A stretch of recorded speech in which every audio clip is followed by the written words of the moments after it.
L'une des dispositions qui a le plus intéressé les employeurs dans le cadre des ordonnances Macron a été le barème que ces ordonnances ont mis en place et destiné à plafonner les indemnités accordées aux salariés dans le cadre des litiges prud'homaux en cas de licenciement, notamment licenciement sans cause réelle et sérieuse ou licenciement abusif. Ces ordonnances ont donc mis un barème qui était destiné à s'imposer au Conseil de prud'homme et au-delà desquels ceux-ci étaient censés ne pas pouvoir aller. Donc les employeurs qui prononçaient un licenciement et ont vu là la bonne occasion de maîtriser leurs risques et connaître le coût éventuel qui pourrait s'imposer à eux suite à un litige prud'homal. Sauf que ça ne se passe pas tout à fait comme ça, parce qu'il faut savoir, c'est qu'aujourd'hui, on voit une explosion des demandes liées à tout ce qui est harcèlement, tout ce qui est licenciement nul ou exécution déloyale du contrat de travail, qui sont autant de demandes qui viennent s'ajouter au barème. Mais aussi et surtout, on constate récemment une évolution et un soulèvement des conseils de prud'homme qui, par plusieurs décisions, ont décidé d'aller au-delà du barème, alors que normalement les ordonnances ne leur en laissaient pas la possibilité. La dernière évolution concerne notamment une décision du juge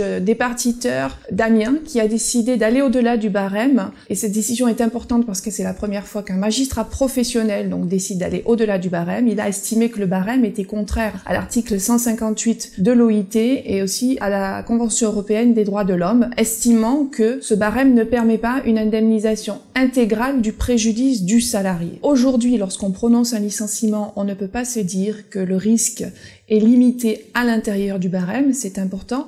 Il faut en être conscient pour éventuellement envisager le risque encouru en cas de litige prud'homal. Le deuxième point que je souhaitais aborder avec vous concerne la disparition du TTS. Le TTS, qui était un système propre aux DOM, a disparu au 31 décembre 2018 et beaucoup d'employeurs se sont demandé comment faire suite à la disparition de ce dispositif. Il faut savoir que dans le cadre de cette disparition, parallèlement, un autre système, le titre emploi-service entreprise ou TES, a été élargi aux DOM. Auparavant, il n'était pas possible d'appliquer le TES dans les DOM et à toutes les entreprises, quel que soit leur effectif. Le TES permet de confier à la CGSS en Martinique de la réalisation de toutes les formalités liées à l'embauche, la réalisation de l'établissement de la paye, mais aussi toutes les formalités qui correspondent à la DSN et au prélèvement à la source. L'inconvénient pour l'employeur est que c'est tout ou rien avec le TES, c'est-à-dire qu'on ne peut pas décider de confier uniquement certains salariés au système du TES. Il faut confier tous les salariés et que tout l'effectif de l'entreprise passe donc par le biais du TES. Pour les employeurs qui ne souhaitent pas confier toute leur paye à l'URSSAF,